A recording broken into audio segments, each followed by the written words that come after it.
Right, you've just caught me doing a little bit of work. So I do write a caravan column, so I'm sharing some notes.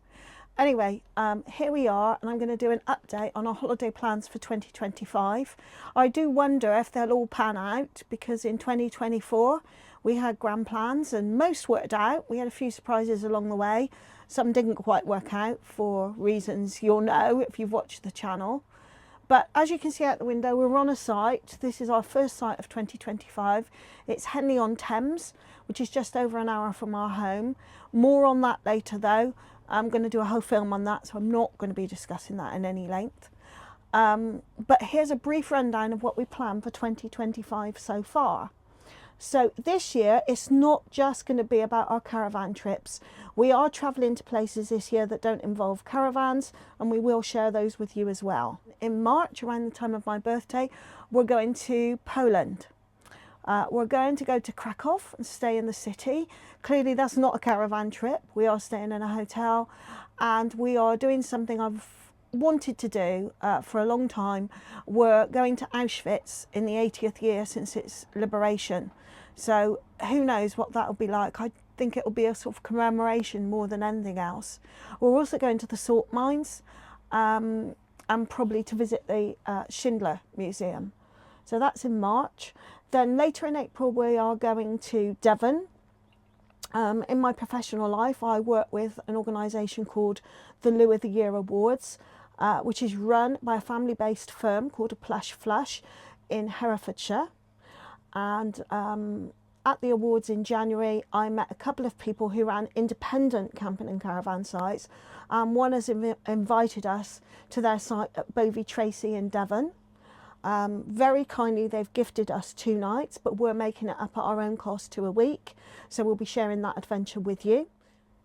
Then in sort of a month or 6 weeks after that, we're going to go to St Neots in Cambridgeshire. And we have been there before, just for a few days. Steve went for a few days on his own to do paddle boarding, and I joined him for a couple of nights, so we're going together this time. And after that, by the time we get to the summer, we are going to Spain for 2 weeks in the caravan, something we've never done before. We're going to Santander. It's a site near Santander. We are getting the overnight ferry from Plymouth to Santander, something we've never done before, so goodness knows what that's going to be like. We've booked a cabin, so it's 24 hours, and then I believe the campsite is about an hour, 2 hours max in Spain. We're there for just over 2 weeks, so we'll share several films with you about that and our experiences. But also during that holiday, we are going to take a very short plane hop to Madrid and stay in Madrid for a couple of nights in a hotel and explore that city. So you'll get the whole of that journey there when we're there, Madrid, and then the journey home. Then in September, Steve and I are celebrating our silver wedding anniversary. And we did think of having a big family do, but earlier in the year, it's our son's 18th when we're having, guess what, a big family do. So we thought, no, what we'll do is we'll go somewhere we haven't been for a long time. We went for our 10th wedding anniversary. So we are going to Rome for a week, and we will share that with you too. Again, not in our caravan. This is flying and staying in a hotel and visiting all those places in Rome we visited before and loved, or didn't get a chance to visit. So this time our hotel's fairly near the Colosseum. We'll probably go to the Colosseum again because it's amazing. We're definitely going to go to the Forum. If you've never been to the Forum in Rome, oh my goodness, you know, forget lots of the other sites, the Forum is it. We probably won't bother with places like the Trevi Fountain, the Pantheon, because it's just, for us anyway. And we won't bother with the Vatican and the Sistine Chapel. If you've ever been there, the Sistine Chapel's not much bigger than our caravan and packed. And I just found the Vatican just so opulent. Yeah, it just wasn't for me. So, and then we'll probably discover a few other things, probably take the hop on, hop off bus, travel around the city. We often do that. If you've looked at other films, you'll see that we often do that in new cities. I don't know if you can hear that noise, you might not be able to, but it's Jess snoring. And that's because we've been for a very large Sunday dinner.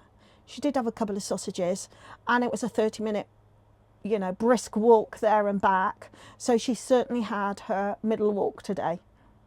So thank you very much for the holiday update bit, but I think we best cover solar updates on this, and also some snagging bits and pieces as well. Yeah, we should say the solar updates are to do with the house, not the caravan. The snagging updates are to do with the caravan, not the house. Thanks for that. Yeah. Well, people won't know if they're new to the channel that we can hop about a bit. Yes, we do. Oh, anyway, right, let's move on then. So, yeah. Solar updates. What was the driving force behind all that? During lockdown, I had a lovely sporty Mini which sat on the side of the road and did 1,200 miles in a year, and we just felt for lockdown that was a waste of money really, and that we would embrace having an electric car.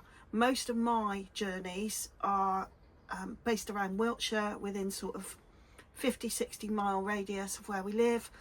When we really looked at it, I really only travel longer distances in my car once or twice a year, don't I? So the savings were, from an electric point of view, were astronomical. Yeah. I'm going to deal with the two blue arrows first. The one top left hand side is the battery capacity of the new electric car. I'm going to round that up. 40 kilowatts is what it will take to fill it up.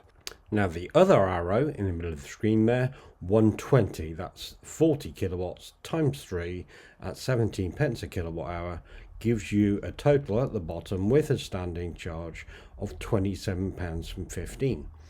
Now the reason why it is times 3 is if you look top left hand side is Fiona would fill her car up 3 times in 1 month.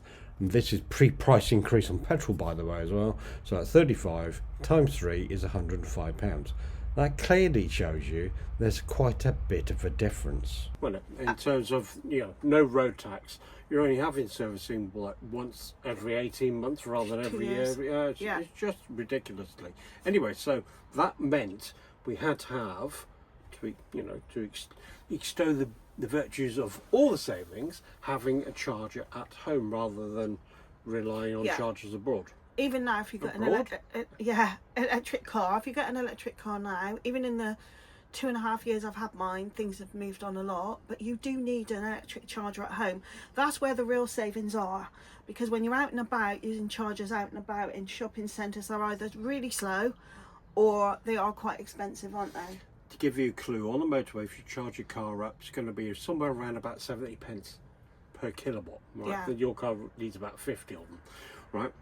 If you charge it at home, now we're on Octopus with a cheap rate, it's 7 pence. Yeah, per kilowatt hour, that is. So it's a lot different in terms of how much it costs to charge it. And of course, being my car that tows this caravan, being that that's hybrid, that's only got a small electric battery, but 30 miles, 36 I think it does, in total mileage, but 7 pence, and that's it, completely full. So things like leaving sites in the morning, it's very quiet, isn't it?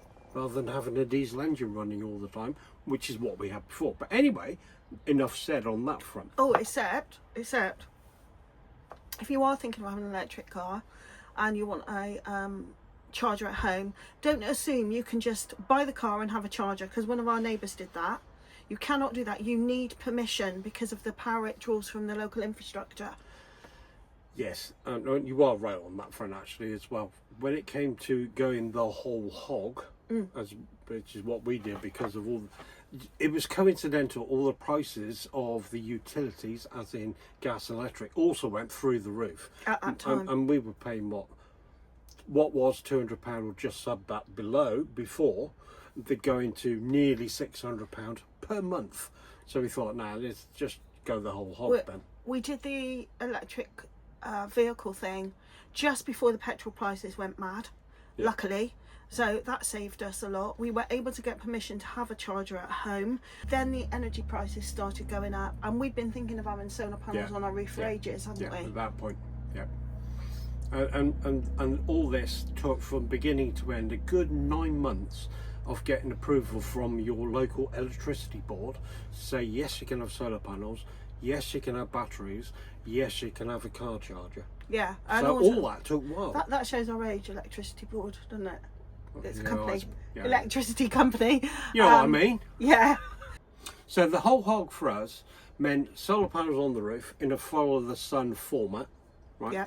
Along with batteries in the garage to be able to take all the excess solar power and put it somewhere, and then have something called an eddy. This is a My Energy product, taking the power from the solar panels and then heating up the water for us. So we didn't have to use any of the gas anymore for that, right? And then when it's finished, carry on and recharge the batteries. We decided that if we were going to have solar panels, I think we've got 21 across our roof, that we weren't going to feed back to the grid. We were going to use as much of that energy for us, because at this moment in time, as we talk to you, that we've got 3 grown children living at home, so with 5 adults, that's a lot of energy every day, and so we needed to maximise the power from the sun to bring our energy bills down. Because we then went on to a Zappy product, also run from My Energy, which charged your car, but also communicated with My Eddy product and the solar panels and stuff. So it's slightly cleverer, smart charger, if you like, for the car. It controls the whole thing. It means that my car charges up at night in the cheapest time, because Octopus rewards you for charging up at cheaper times of day, and sometimes they'll even give you an hour where it's free charging. I've got the car plugged in and it's charging. So, taking top left, that's from the solar panels, charging the car, taking nothing from the grid, which is top right, look, 0. So it's a combination of having all these products, right, and also the right type of utility supplier. Now, what we also did was, as things have broken and failed throughout the couple of years that we've had it in now, things like the fridge, that, remember the old fridge was a class G one, so it went to a slightly better, well, not slightly, a much better energy efficient one was available now, so we bought a C rated one. And the same with the tumble dryer, because that was horrendous, wasn't it? And that broke fairly recently, but that is now an A++, because the technology that used has also changed as well. So it means it uses a lot less. We've chosen more energy efficient and energy friendly products. Sometimes there's quite a hefty premium on that. Yes. But we've made that decision. Fridges are really hard. There are very few fridges that are A or B, aren't there? Very few. Well, fridges, yeah, but ours has got a freezer, and that's the bit that pushes you from C, D, E, and all the rest of it. So C was the best we can get. You can get an A-rated fridge, but we wanted fridge freezer. And most people want a freezer, so it's just like small incremental changes that we're making, and it has made a difference, hasn't it? Yes, to which I will now go into for you. See, you would hope that saving money was so easy. It's not, is it? It's not. As my wife says, I'm spreadsheet man, and over the years I've collected loads of stats, as you can see here, but we are now down to 3. I just need to know what the house is using on average, how much the solar panels are generating, and how much I'm being paid for any power that I'm exporting, hence the 3. We're also now on the correct tariff, because when I first started this, Octopus put us on a temporary tariff, and then eventually, after we got everything sorted, we moved on to the correct one. We are on a specialised tariff with 2 rates, so we have a day rate and a night rate. With regard to the inverter, we finally learned how to get it to actually charge at the certain times of the day. And then I learned that it only takes 4 hours to charge it. So therefore, what I wanted to do was move it till 1:30 in the morning, which is what you can see on the screen here, and rather than charging at 11:30, because what it was doing, the white goods were on, they were doing their thing, and it was taking the power from the batteries. So they're now on first, and also over the years we've gotten better, use things in the cheap section, not in the expensive bit. So as you can see, we started at £267 a month rather than what was £600, and then we got to the end of that year and we were over £1,000 in credit, so we dropped our monthly down to 217. I've since then dropped it down to another 200 because we were £1,230 in credit yet again. And now we're on 175. And if it carries on like this, then I shall be dropping it down to 150. But there is a price hike coming round the corner again. As if I needed any confirmation, this is clearly it. So for the month of July to August, so this particular month, we can see here that, which is from an outgoing point of view, I'd earned £55 from sending my excess power to the grid. So what did that mean for us? Well, we had only spent £45 for the whole month anyway, most of which you can see is actually in the 6.7 pence frame, 330 kilowatts. The rest of it was done in the expensive bit. So we were getting quite good at being able to use our stuff in a delayed format. And then so using the gas, which is what, heating up my soup at lunchtime, probably the hot water, because it's not sunny all the time.